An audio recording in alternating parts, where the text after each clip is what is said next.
Thank you so much, Bree. I'm very thankful to Bree and Lisa and the whole team. They actually made it possible for me to, come, and they were, I'm not saying this just because he complimented me on that, but they were really supportive and very helpful and understanding.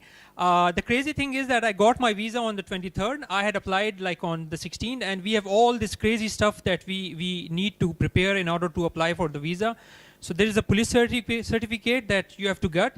And to in Pakistan, to prove that you are innocent and you have committed no crime, you have basically to go to like 6 police stations, and then you basically beg them and they make you wait. And like sometimes I would have to go to the one police station like 3 times in a day.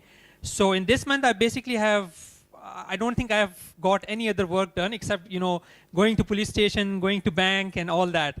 And I got the visa on the 23rd, but the problem was that we had this crazy protest going on in our capital city. So because of security reasons, they had closed all the embassy enclave. So my visa and passport was in the embassy, but nobody could go to the embassy.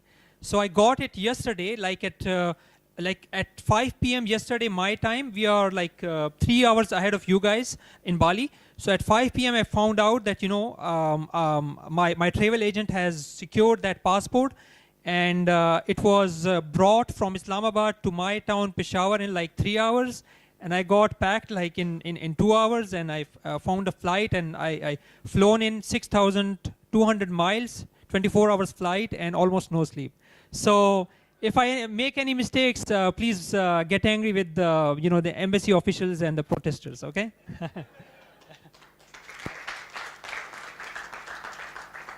But I'm feel very fortunate to be here. Even when it felt like I won't get the visa, because I had to basically change my ticket twice, and I had to buy a third ticket again yesterday, like on a very short notice. But even when I felt like I won't get it, and this is very important to what we will be talking about, at least in some manners. So I stayed positive. I tried to stay positive. I said, look, whatever it is, at least I made connections, and I learned the lesson that basically if I have to come to Bali again, I basically have to apply for a visa like 3 months ago or something, So there is a positive in everything, and you learn from something. So when you are pitching to someone, you have to try to find out what is the lesson that you can get from that pitch. That is basically the lesson. So the mindset has to be positive all the time in finding value for yourself. Okay? So let's get started. Media hacks. We are going to talk about how you can get exposure and influence by writing for large publications. So we are talking about Forbes, Huffington Post, Business.com, TechCrunch, Mashable, or any other publications that are relevant to you guys. So for instance, if you are in HR, maybe HR.com is relevant for you guys, where we have actually got a client published. Table of content, very quickly, I will just share an introduction about myself. I will share why we actually want to write for online media, like what are the benefits, and why should we write for them even when there are challenges, which I will explain in a bit. Okay.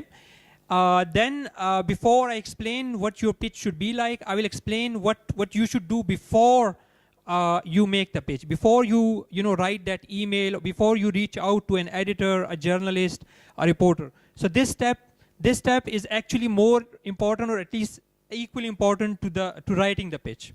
Everyone with me so far? Okay. Yes? Okay. Okay, all right. So once you have done your research before the pitch, and you have made the pitch, I will share how you can leverage your column at a publication. And maybe some of you have written for a large publication. Anyone who has written for like a big name? Anyone? Okay. I'm sure that next year when we come here, I will see a lot of names who have written for some publications. In the end, I will try my best. We have little time, but we will try our best to have a quick question and answer session as well. So I'm a serial entrepreneur. I have lived most of my life in Pakistan, but I was fortunate enough or stupid enough to live in Sweden and Denmark. The weather was very bad, and it was a very lonely life, but I learned a lot. and it was a great experience. I managed to work there, I managed to study there, and didn't make a lot of friends, but that's okay. I was a different person back then, so I was not very good at interaction, I guess. I have a boutique agency. We primarily work with content marketing. So content marketing basically is about not just writing the content, but also promoting it. Because back in maybe 2008 or something, if you wrote a blog, you could become like a super blog star or something. But now there is so many bloggers, so many publications, so much content that you need a proper plan in terms of keyword research, viral topic research, data analysis and all that, promotion, interaction, relation, contest and all that, in order to get eyeballs for that article or infographic or video that you created. Does that make sense? Okay, perfect.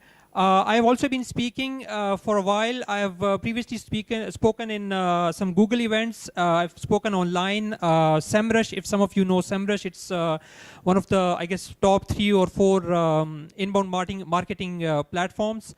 I've spoken in Dubai a few times. Actually, I have to fly from here tomorrow because I have to speak in Dubai, inshallah. Okay. So I have also contributed to a book chapter. I have written a research paper, but primarily I am focused on writing for Forbes Middle East, the World Bank blog, HuffPost, SEMrush, Business.com. Other than that, once you are writing for some publications and you have made some friends and all that, you will also get chances to actually contribute, a few words or a quote or something to someone else's article. So that's pretty cool because you don't have to work on an article. Instead, you just provide a quote to someone who is working on that article. So that's how I or my blog have gotten mentioned on or cited on some of these publications. Okay, so why to write for online media? So why do you think anyone should try to write for publications like Forbes or Huffington Post or Mashable? Yes. Right. Anyone else? Any other reasons except traffic? Yes, please. Right. Excellent. Yes? Okay. Anyone else? Right. So it's the same, branding and credibility part, right? Because when someone comes to your website and they see that, okay, this guy is written for, Forbes or Mashable or any big name of your industry, they would probably trust you more, right? Or they will at least stay longer on your website, right? Any other reasons? Yeah, backlinks. Who said that? Okay, the SEO guy, Miles. Right. Okay, that's an important reason as well. And actually, we will be talking about all of these. And there is actually an important tip about the backlinks issue that I will mention later on. Okay. So before I think you guys, most of you understand, the reason we should try to write for online media already. But let me explain what the online media landscape is, like how it works. Like what's the business model. So does anyone know how online media works or how it is different than traditional newspapers? Anyone? How are online websites different than traditional newspapers? Yes?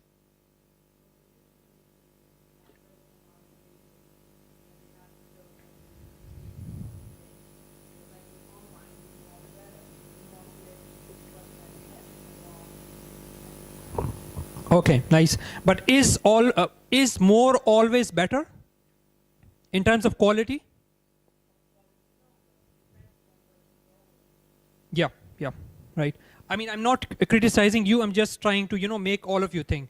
So that's a great answer. What other differences do you think online media has from traditional newspapers, like the Washington Post or something like that? Yes, please. Sorry, come again. Can you speak louder?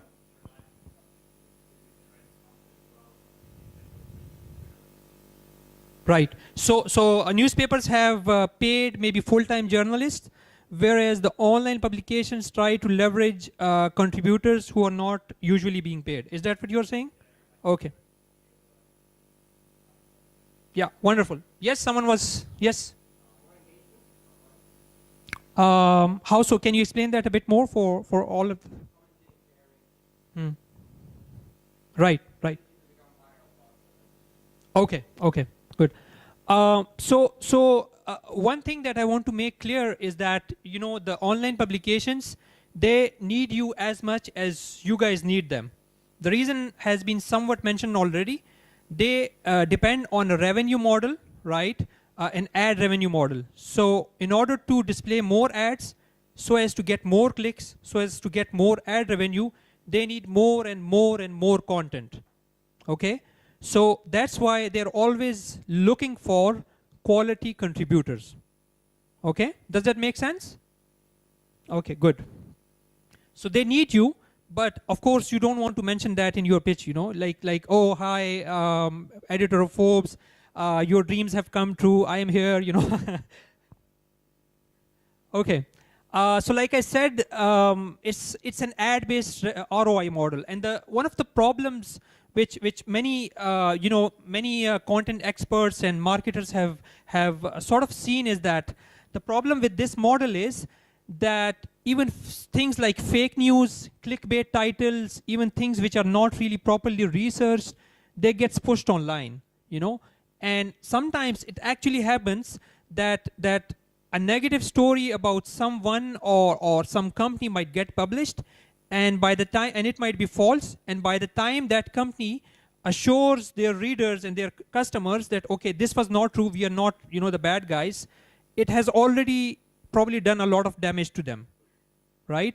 Because the problem with the online media is that because everyone is trying to get more and more content, and the speed, like there is a quote from I think an editor or another, you know, important member of the Mashable team, and when someone asked what's the number one criteria by which you measure the importance of a contributor for you, he didn't mention quality, he didn't mention expertise, he didn't mention experienced, he said timing. He said, for me, for like the normal stories, you know, the day-to-day stories, I want a contributor who can write an article in 1 hour and give it to me. Now, you tell me, if you are a content writer, how on earth can you do a job in 1 hour?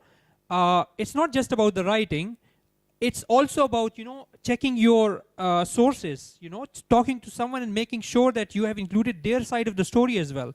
I mean, I don't consider myself a journalist, but still it makes sense that if you're writing something, you should do your, you know, do due diligence and proper research and fact checking and all that. But someone as credible, you know, as Mashable, someone as popular as Mashable, I would say, is saying that I want someone who can, you know, create content in 1 hour, and for the more, you know, bigger stories, I want someone who can create stories in 1 or 2 days. Okay, so that's the problem. And I will tell you why this is relevant to you and how you can make sense of it and how you can hopefully use it for your advantage. Okay, so it's an attention battle. Everyone is trying to get the new story out before all their competitors, because what happens is that if Trump makes a tweet, the publication which might, you know, write a story about it first probably get the larger portion of the traffic and the ad revenue and all that. Got it? Does that make sense? Any questions so far? Okay. Because, you know, unlike a newspaper, a website has no limit on pages, right? They can write as much as they want. Now, I was talking to someone earlier about this, that previously, I was talking to someone about this, that, you know, previously they would, you know, hire people and they would, you know, have them write content and all that. But now what's happening is that they've gotten so powerful, these large publications, that in a way they think that, you know, they can, you know, depend on all these freelance, usually unpaid contributors to, you know, write all that content. Now, yeah, this is the point I was actually making, which I forgot. So back in like 2006 to 2008 or something, like I said, there were fewer people online, there were a lot of people online, but the content online was not that much. You could not find a lot of white papers, a lot of blog content in your niche, whether it was travel or mommy blogging or something. But now everyone is blogging, everyone is Instagramming, everyone is creating content. So there is an important concept in this regard, which is called the content shock. So there is like a study on this. I can't recall the exact numbers, but like back a few years back, the content we were consuming was maybe like 2 hours a day, the online content, Now it has gone to maybe, I can't recall the exact number, but maybe 12 hours or something. We are using Netflix. I'm watching Netflix like 1 or 2 hours a day. I'm reading books on Audible, maybe half an hour, 1 hour a day. Then I'm using Facebook, and I don't know where that time gets, because there is an endless feed. There is no limit to your Facebook feed. Mark Zuckerberg doesn't want you to leave Facebook. So there is an endless feed. You are going down and down and down, and it doesn't end, because the more you use Facebook or LinkedIn or Twitter, the more money they make. So if you look at your news feed, it's unlimited. It's infinite in a sense. They don't tell you, okay, John, you have been on Facebook 3 hours a day. Don't you think you should stop? that never happens, So now with this new model, where everyone is creating a lot of content in order to make more money, in order to get more eyeballs, more traffic, and maybe make a bigger exit or something, they are maybe firing their staff, and they are using freelance contributors, and usually there is no pay, and even if there is some pay, that's probably going to be lesser than the fee you will pay to the internet for sending that article. So with all these challenges, why should you still write for these publications if there is no pay? So one of the questions I come across pretty often is that when someone someone newbie who wants to write for these publications, they would say, okay, how much are they paying? But this is not about the money. Okay, if you are running after money, it will run ahead of you. So this is more about some of the concepts that you guys mentioned, the benefits, and I'm glad you guys know that. Branding, credibility, okay, exposure, influence, becoming a thought leader in your niche, becoming an expert, becoming seen as an expert in your niche. So everyone who works in an industry knows someone who probably knows less about the skill, right? So if there is a programmer in the crowd, they probably know someone who is not that good at programming, but he is getting more projects and more leads and all that, or making more money. So this is where, I'm not saying that's all of that is because of, writing for large publications or something, but this is one way to strengthen your personal brand. This is one way to influence more minds. Okay, so for instance, if you have important friends, Mark Zuckerberg or someone like that, then obviously other people will see you in a different light. So it's the same concept that you are associating your brand with a bigger name, whether it's Forbes or Mashable or something, in order to gain the trust of your leads. Does that make sense? Any questions so far? So the point is that these are the reasons you should write for large publications, not because of the money, at least not in the start. Maybe if you write very well and you really spend a lot of time on your writing and your research and everything, and you do it right, maybe after 1 year or 6 months or 2 years or something, you might get a book deal. You might get a really great, speaking gig. You might, gain some pretty big clients or something. Okay. So SEO and organic traffic is, of course, one of the potential benefits. Publicity, exposure. You can get leads, like I said, and you can get some referral traffic as well. Who knows what referral traffic here means? What's referral traffic in this context? Anyone? Yeah?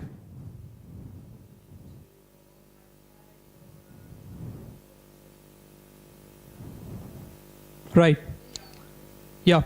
Not bad. In terms of a lot of people who write for these large publications, they're usually focused on organic traffic. Organic traffic means that you get a backlink from these publications, and that in due time will benefit your site in terms of SEO traffic. Okay.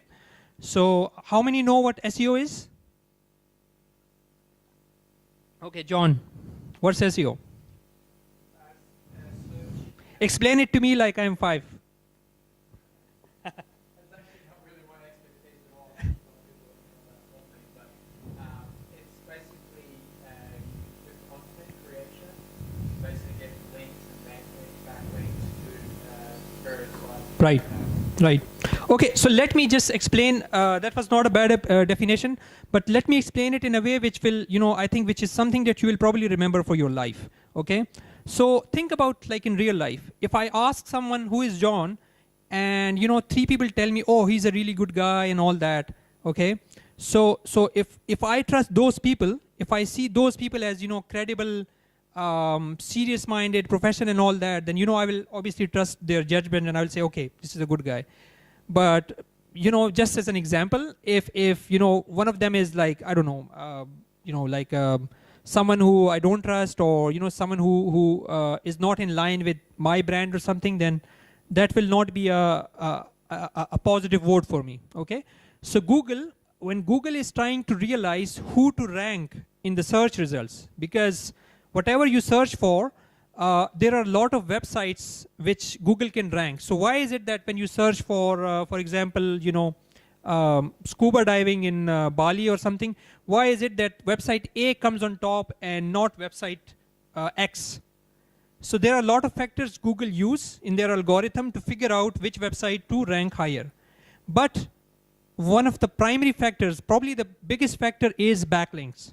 So just like in real life, when we are trying to do business with someone, we might, probably ask someone, okay, do you know this guy? Or, do you think this cafe is good? Do you think they serve breakfast, which is really good? So just in the same way, Google is doing the same thing, that if your website has a backlink from BBC or HuffPost, they would be like, okay, this guy is good. Let me rank its website higher. Okay. But if you have a backlink from like a pretty bad spammy website, I can't recall a name, but like Silk, what was the name of that website? Silk Route. It was like a bad website which was used for selling drugs and I don't know what else.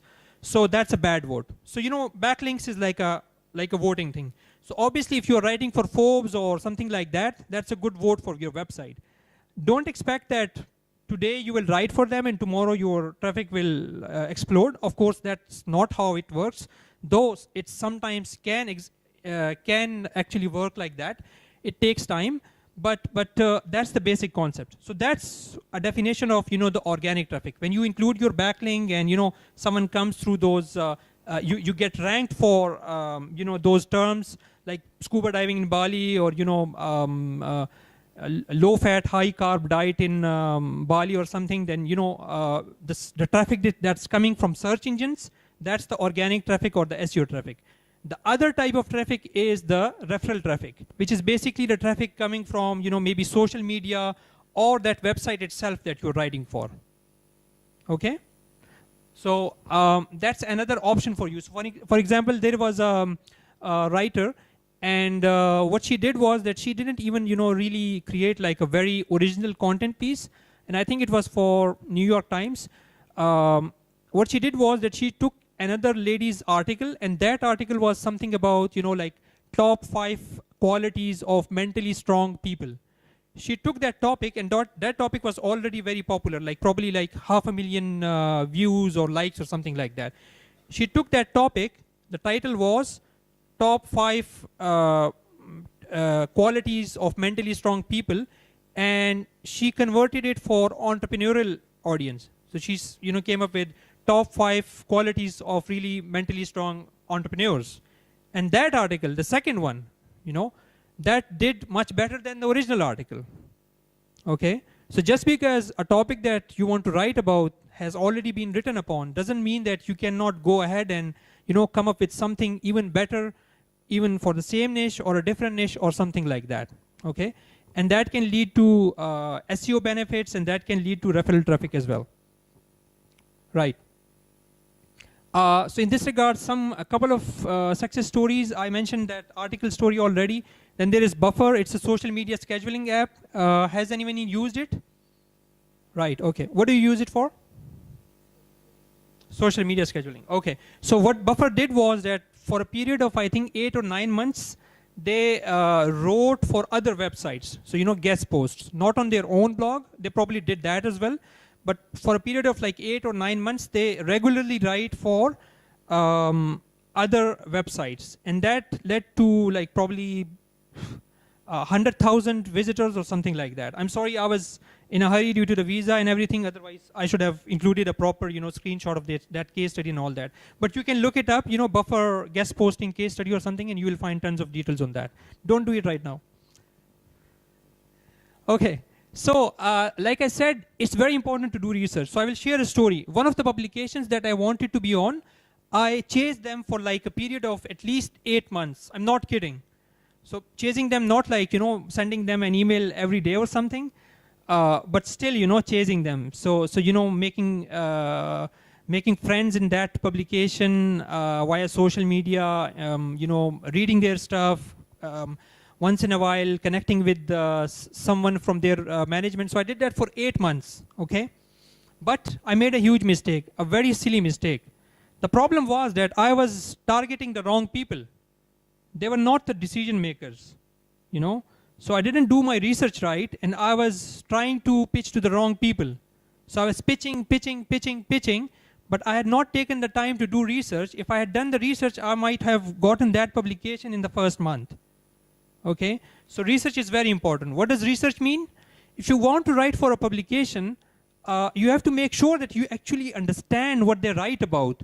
What's their theme? What kind of content they like? Not every publication writes, top 5 tips to get fit, and then the other day they write, top 7 new exciting ways to get even fitter or something. Not everyone does that. Some may focus on more research-based studies. Some might focus on infographics. ESPN recently fired a lot of their content writers, and they are moving very, very aggressively into video content. So you have to really understand the publication that you're writing for. If you have not even taken the time to read that publication, if you have not taken the time to understand what their editors like, especially the editors that are in charge of the section that you want to write for, whether it's health or lifestyle or entrepreneurship or small business or Internet of Things or blockchain or something else. So I think that for me, the lesson from this story, and it's a true story, that I spent like 8 months chasing that publication. I got it in the end, just because I was too stubborn. But and they probably got too tired of me pitching them all the time and contacting them all the time. But it was through no genius of me. They basically got tired and they connected me to the right people.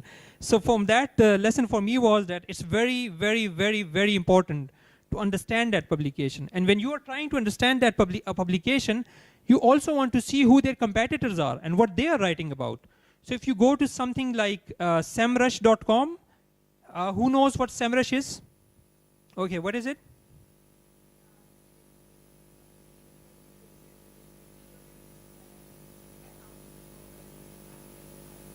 Right. So it's a huge platform, and of course no one can do justice to really explain what it is or what it isn't.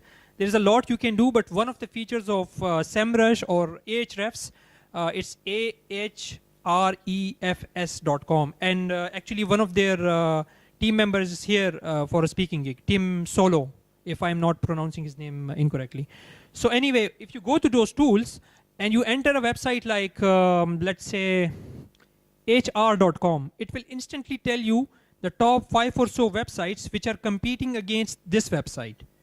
Okay? So when you find out the competitors, either using this tool or just using Google or something, excuse me, what you can do is that then you can read the content of their competitors as well, to find out what is it that their competitors are writing about which your target publication might not be writing about, or which they are writing about but they are not writing it as well as their competitor is writing. So how does that benefit you?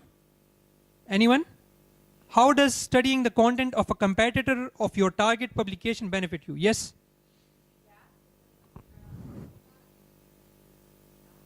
Yeah, exactly.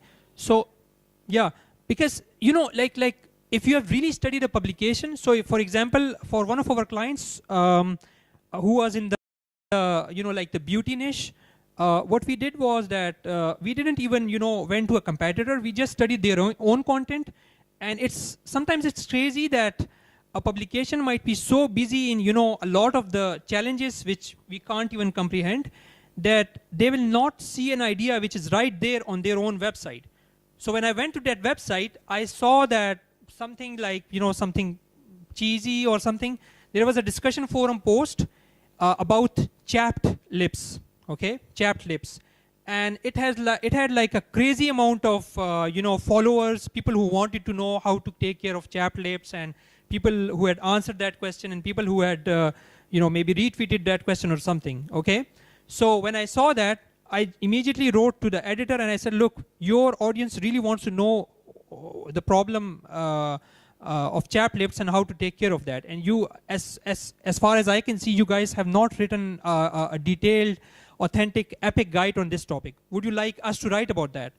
And she was very, very, very, very happy. She was grateful, actually. You know, so if I had not done that, and if I, you know, just went in with a, you know, what do you call it, a template pitch, right? A so-called pitch which, you know, a lot of SEOs and a lot of people just send out to everyone, you know, like blindly putting everyone in a CC and just sending it out. That does not work. But if you write a customized pitch using such sort of research, it takes a lot of time, but it also, you know, it also makes you more interested about that publication. It also gives you a lot of inspiration, a lot of ideas. So for example, let's say if a publication has already written about a topic that you are an expert of, let's say you want to write about fitness, and the publication that you're talking, you know, the publication that you're targeting has already a lot of articles on that topic. What do you do? What is it that you can do to get their attention? Any ideas? Come on. For example?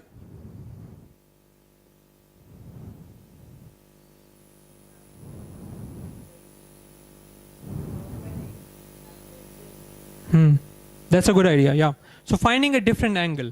Or, you know, even some people, what some people do is to, you know, create controversy, right?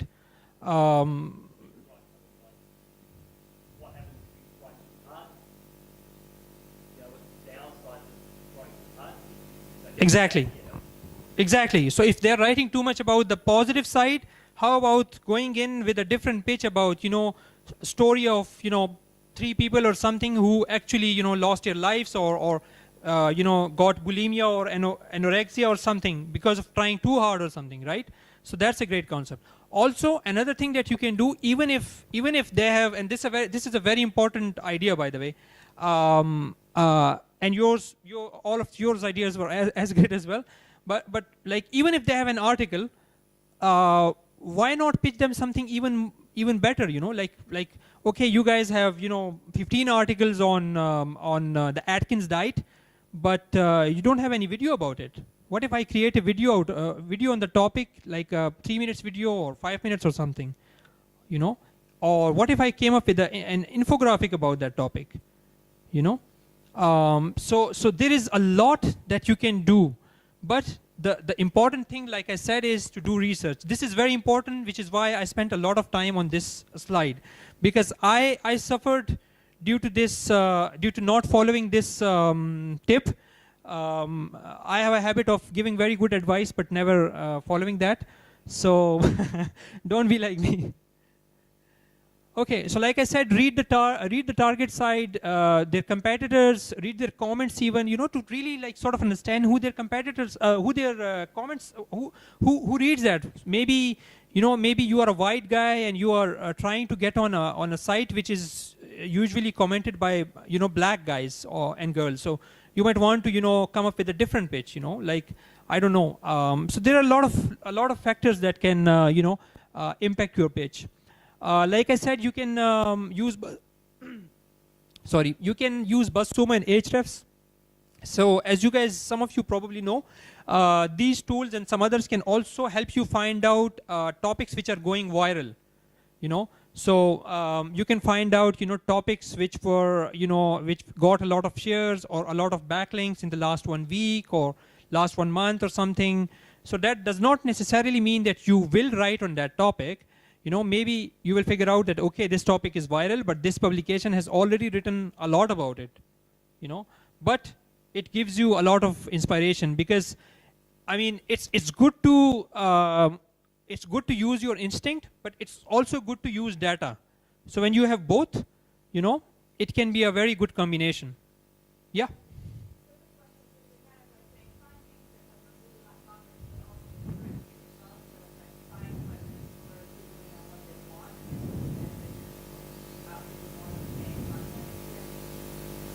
Can you explain more?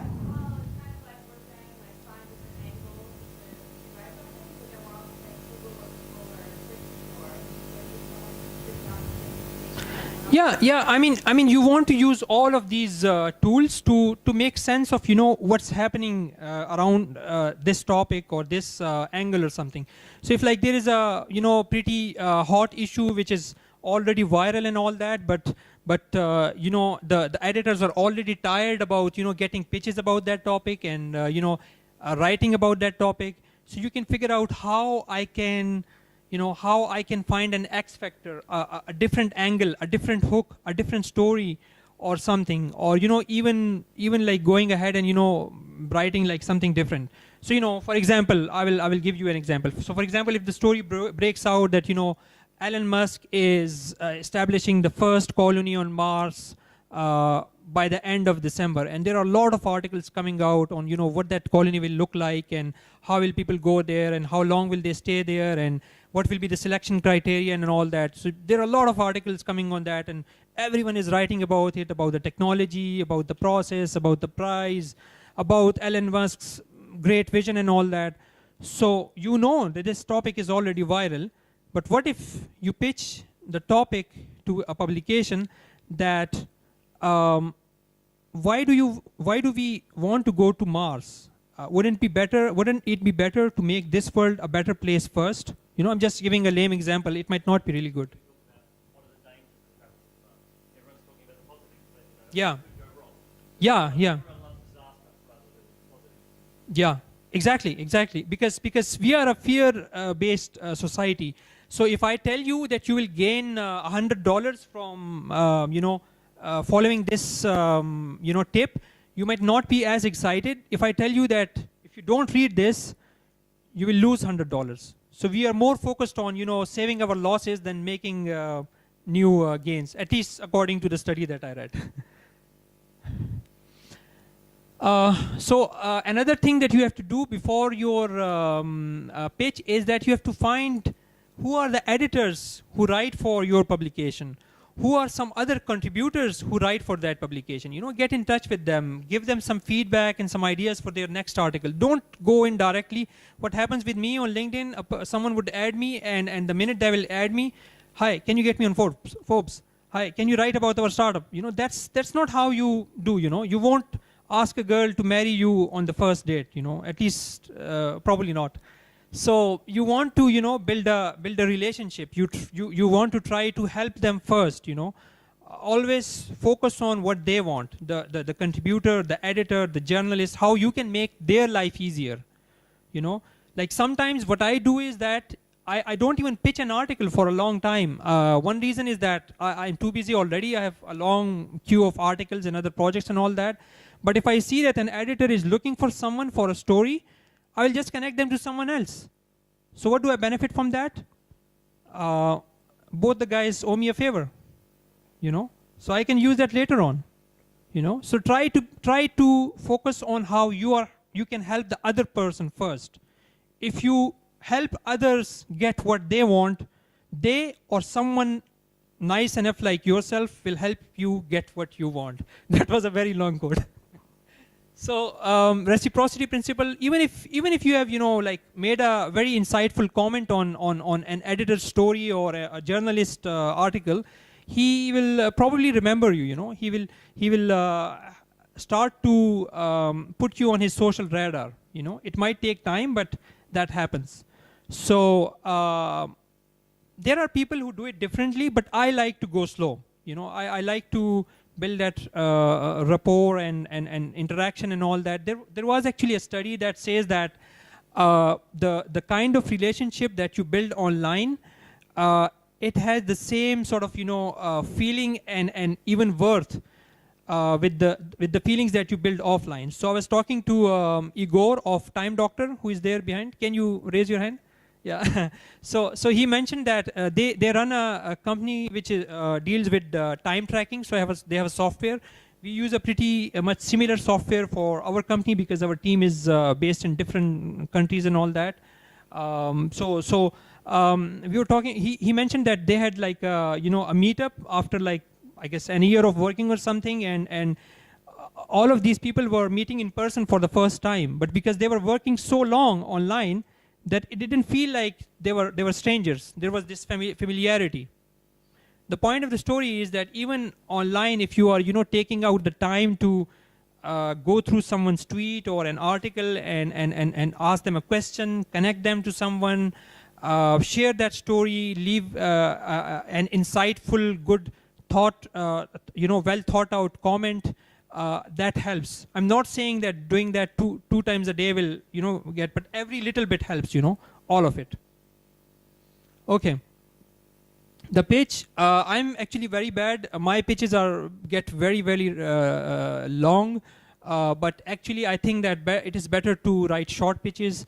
I'm also not very good with subject lines, but there are a lot of studies online about how to write smart subject lines, because what happens when you send someone an email? When you send someone an email, an editor, the first thing they see is your subject line. If the subject line is not interesting and they don't really know you, or they don't remember who you are, or they don't know you enough, they're not going to click on that email. They're not going to open it. So you have to be really creative about what to write in your subject line. And there are a lot of studies, like there are some sort of keywords that you can use, like exclusive story about Elon Musk, or never seen before footage of blah blah blah or something.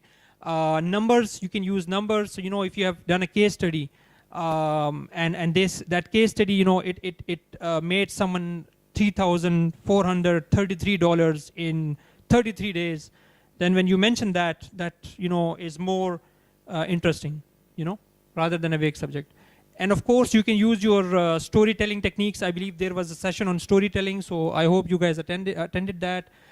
Story can be, something like how you connect your pitch to your own inner passion and your life goal and all that. So, if for example, an example of a good story can be, and it does not necessarily has to be your story. If you think that you don't have a good story as yet, although I won't agree, you can come up with someone else's story. So for example, I'm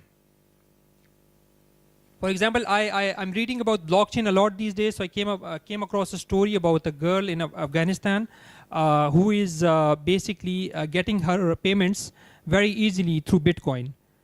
Because for her it's very hard to open a bank account, go to a bank account and all that. But now, because of Bitcoin, she has to pay almost no transaction fee, and she gets the payment in almost no time.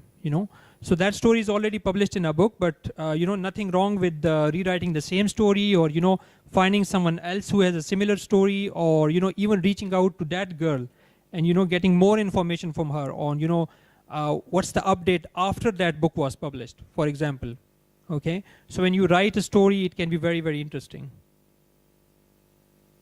Tell your story plus expertise. Of course, you want to mention your expertise. If you are writing about blockchain, you want to mention what's your expertise in blockchain. It does not has to be a 4-year degree in blockchain. Of course, there are no degrees as yet, I think, but you want to mention how you have the credibility and the expertise and the knowledge to write about that topic. Okay? Are you guys getting sleepy? I can see a lot of sleepy faces. Okay. I like to mention some old writings as well. So of course, if you don't have any writings beforehand, just set up a blog on WordPress or something, and write a few blog posts over there. Nothing wrong with that. You have to start from somewhere, right? Pitch, 2 or 3 topics. I don't like to write an article beforehand, but everyone has their own strategy. And some publications actually need you to attach an article, but you don't want to attach an article as an attachment. You want to, post it in the body of the article. Okay.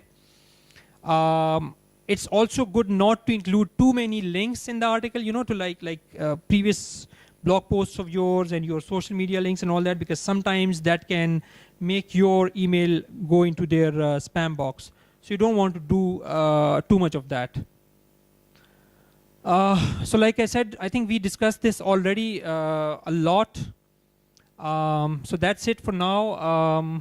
If you have any questions, let me know. And if you want to reach out later on or something, I'm available at my website.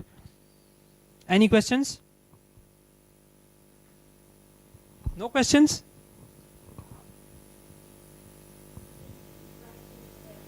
Yeah.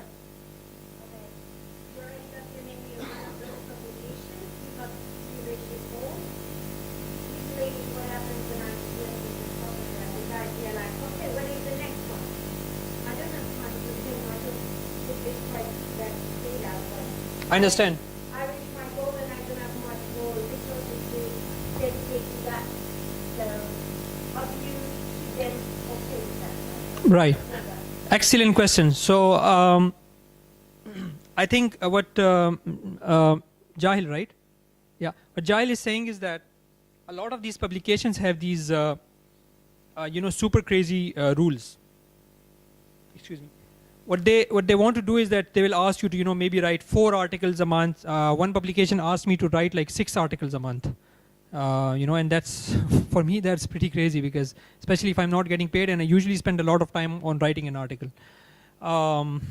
So they asked you for writing a lot for a period of 6 months or something like that. Okay. So like business.com used to have a policy that they would want you to write 4 articles a month. And they would want you to write it for 6 months. Okay, so that's what Jahil is talking about. That what do you do, because you don't necessarily have the time to write on that topic, right? I mean, in that case, what you can do is that I would say it's a tricky question, a tricky scenario. But what you can do is that you can try to avoid those publications if you don't have the time, and try to reach out to other publications. Another thing is that if you continue to write for your own blog and you write very well, some very exclusive, innovative, never seen before content, what happens is that some of these publications will reach out to you on their own, and they will want to publish that particular blog post. So in that case, they will probably not, have you sign a contract to write them for 6 months or something.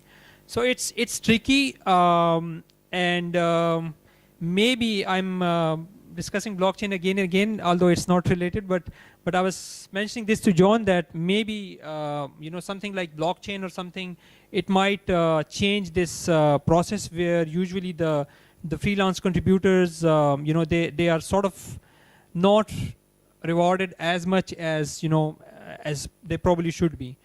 But also, I think if you write really good content, like sometimes I came across content which is like really vague, generic stuff. So I would say that, don't write that stuff, write really good quality content. So I think if your content stands out, you can probably argue with them, like negotiate with them that, look, I am spending, 10 or 15 hours on this content piece. I'm not like that other writer who wrote like a very generic stuff in, like 1 hour. So, for me, the rule should be different or something. So I guess if you have really good quality, it can benefit you. Yes?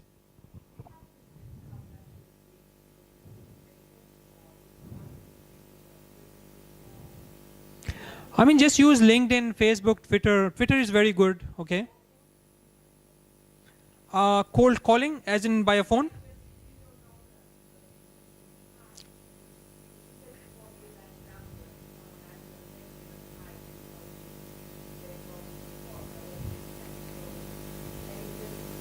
Yeah, but that doesn't mean that you shouldn't reach out to them and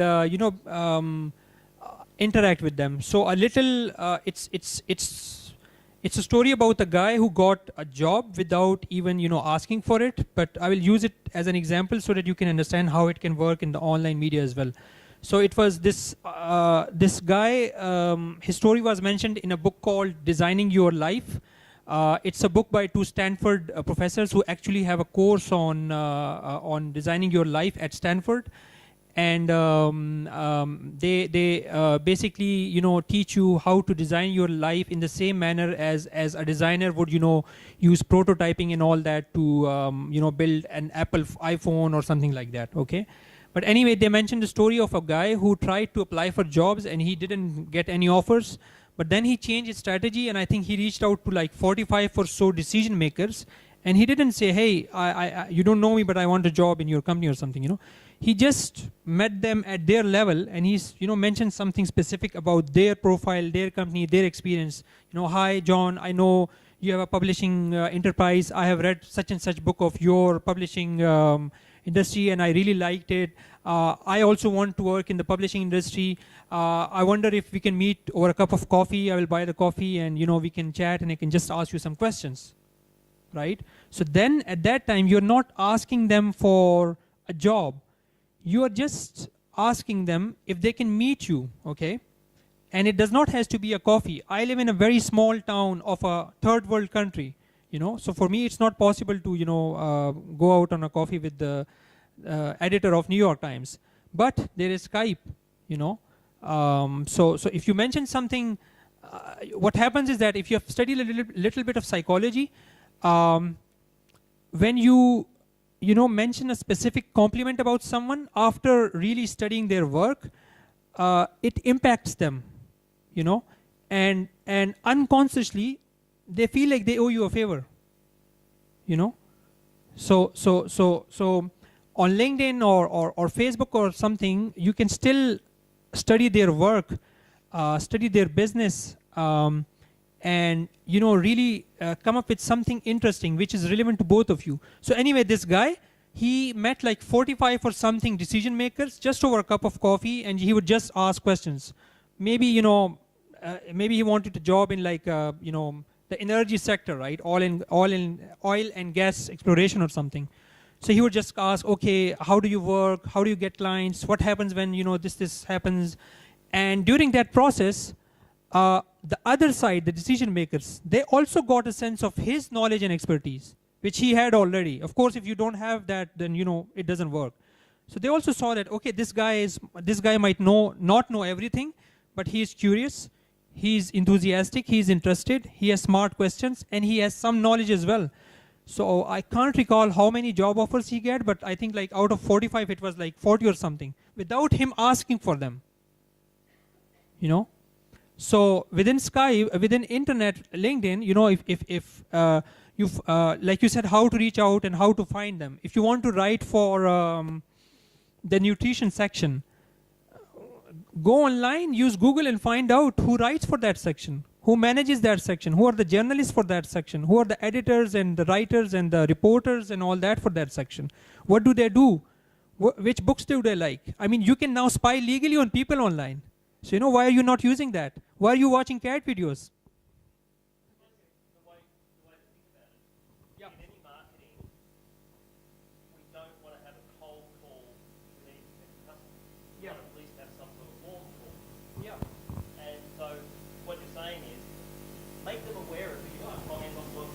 Yeah. Read their stuff, comment on their stuff. Yeah. The book How to Win Presidential is not expert. The most interesting topic to anyone is self. Exactly. So We love to talk. We love to talk about ourselves.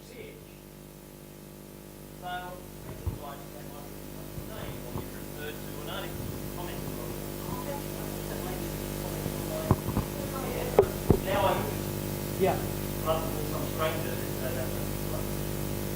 And the crazy thing about these cold calls, that's a very good example, is that usually those are the people who come across as the most laziest and unknowledgeable people. Like sometimes I would get a pitch from someone who has nothing to do with what I write about. So I had this is like really true. I'm not kidding. It's an actual pitch I got from someone I didn't know, and they said we would like you to write about us in such and such publication. We are millennials who make socks for millennials. I'm like, what the hell? Like, why would I want to write about stocks? Like, what's in it for me? I mean, it's not related to me. So, this was their exact pitch. We make stocks for millennials, and we are millennials as well. So, you have to do your research right. Like if you want to get into a publication, try to treat it with love. Like really get to know it. Yes. Yeah. Yeah. So when you do it for your client, when you create some of the things for your client, how do you go about it? Like, do you which articles which It's not allowed legally that you can use your column as a publication for promoting your client. That's not allowed. So you can't do that. Okay. So you can't do it for your clients. But sometimes what happens is that I like to interview relevant industry people. Okay, I'm not getting paid for doing that, but I like to interview industry people who have a lot of knowledge and expertise in that topic. And sometimes a publication would ask me, why have you mentioned this guy? And I mentioned, look, I have a recording which I recorded with their consent already, and it's nothing promotional or anything. I thought his insight would be valuable and all that. So you can't do that.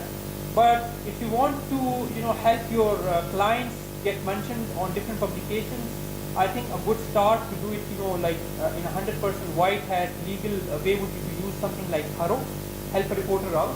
So what happens in Haro is that it's like a portal, and journalists usually come in at Haro. Okay. So for instance, recently I got a mention for a client, and that publication. That publication was asking via Haro.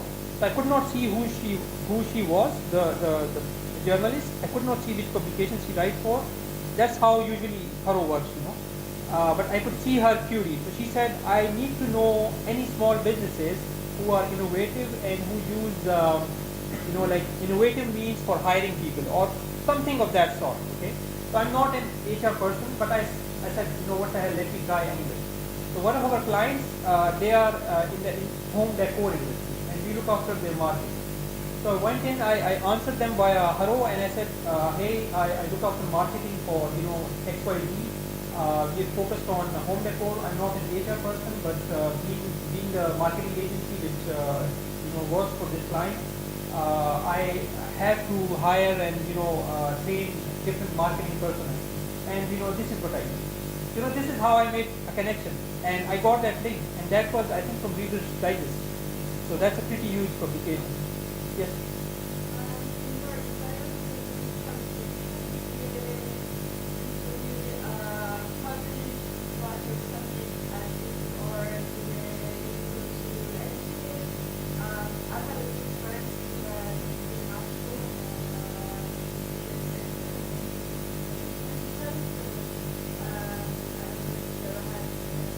Yeah, that's a great question. Usually they do everything, but the problem, the way it's going now, it's kind of getting crazier and crazier. Like a people post is went no follow and no index, and now they have like a community section. So I think freelance writers like us, we get this community post, which is basically these are articles which are probably not as much proofread or edited or analyzed or scrutinized as the other articles. And yes, sometimes they make mistakes as well. And that's the problem with the online media industry right now. That everyone is trying to get attention, and that race for getting attention is getting more and more crazy. So that's why you have to find an angle or like a niche for yourself, which is very, very innovative. Yes, editing can make things problematic. Usually they don't get back to you for a lot of time, and you don't want to upset them as well. So it can be very tricky. But I guess a good way to do it would be like say, okay, hey, I'm trying to promote this article on my mailing list, and